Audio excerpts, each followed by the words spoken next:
بسم اللہ الرحمن الرحیم۔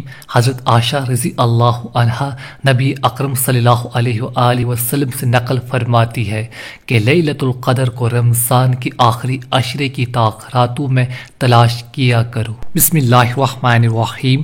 نبی کریم صلی اللہ علیہ وآلہ وسلم کا ارشاد ہے کہ جو شخص لیلۃ القدر میں ایمان کے ساتھ اور ثواب کی نیت سے عبادت کے لیے کھڑا ہو، اس کے پچھلے تمام گناہ معاف کر دیے جاتے ہیں۔ بسم اللہ الرحمن الرحیم۔ حضرت انس رضی اللہ عنہ کہتے ہیں کہ ایک مرتبہ رمضان المبارک کا مہینہ آیا تو حضور اقدس صلی اللہ علیہ وآلہ وسلم نے فرمایا کہ تمہارے اوپر ایک مہینہ آیا ہے جس میں ایک رات ہے جو ہزار مہینوں سے افضل ہے۔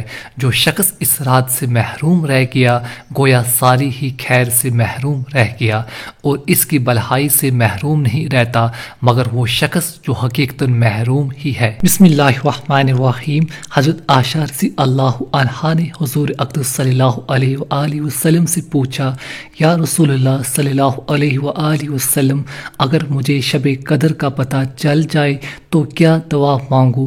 حضور اقدس صلی اللہ علیہ وآلہ وسلم نے اللہم سے آخر تک دعا بتائی، جس کا ترجمہ یہ ہے، اے اللہ تو بے شک معاف کرنے والا ہے اور پسند کرتا ہے معاف کرنے کو، پس معاف فرما دے مجھے بھی۔ بسم اللہ الرحمن الرحیم۔ حضرت عبادہ رضی اللہ عنہ نے نبی کریم صلی اللہ علیہ وآلہ وسلم سے شب قدر کے بارے میں دریافت کیا تو آپ صلی اللہ علیہ وآلہ وسلم نے ارشاد فرمایا کہ رمضان کی آخری عشرے کی راتوں میں ہے، 21، 23، 25، 27، 29۔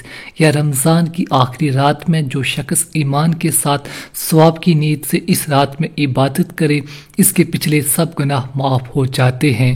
اس بات کی من جملہ اور علامتوں کے یہ ہے کہ وہ رات کھلی ہوئی چمکدار ہوتی ہے، صاف شفاف، نہ زیادہ گرم نہ زیادہ ٹھنڈی بلکہ متعدد، گویا کہ اس میں انوار کی کثرت کی وجہ سے چاند کھلا ہوا ہے۔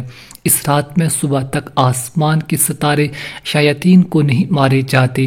نیز اس کی علامتوں میں سے یہ بھی ہے کہ اس کے بعد کی صبح کو آفتاب بغیر عشاء کے طلوع ہوتا ہے، ایسا بالکل ہموار ٹیکے کی طرح ہوتا ہے جیسا کہ 14ویں رات کا چاند۔ اللہ جل شانہ نے اس دن کی آفتاب کے طلوع کے وقت شیطان کو اس کے ساتھ نکلنے سے روک دیا، بخلاف اور دنوں کے کہ طلوع آفتاب کے وقت شیطان کو اس جگہ ظہور ہوتا ہے۔